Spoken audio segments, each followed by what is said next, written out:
Hi guys, again it's me Vinals TV. So for today's update guys, pag-uusapan natin yung ma-issue post ngayon ni Jovelyn Gonzaga. Pero bago ang lahat guys, huwag nyo munang kalimutang i-subscribe at i-hit ang notification bell button para updated kayo sa mga bago kong upload.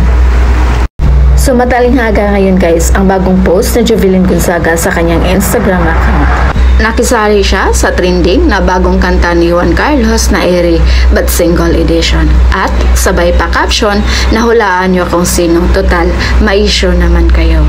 Para magets nyo guys, ito yung lyrics sa kanta ni Juan Carlos na Ere. Lahat ng pagmamahal at oras aking binigay, parang di mo pansin, ang sama ko sa iyong paningin. 3 bilyon, ikaw lang ang gusto. Pasensya na kung ako'y di para sa'yo. Tayo ay papunta na sa ating bagong yugto. Ayokong mabuhay sa isang mundong walang tayo. Tayo'y lumilipad at ako'y iniwan mo. Pinagmukha mo kong tanga at ako'y iniwan mo sa ere. Ito yung point of view ko dito guys. Hindi tayo broken at umasa tayo sa Team Diyosa.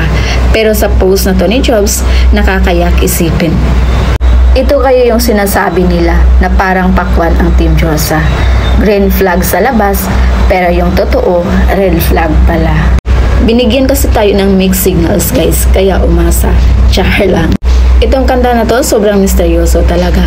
Kahit ibigay mo ang lahat, darating talaga ang point na iwan ka sa ere.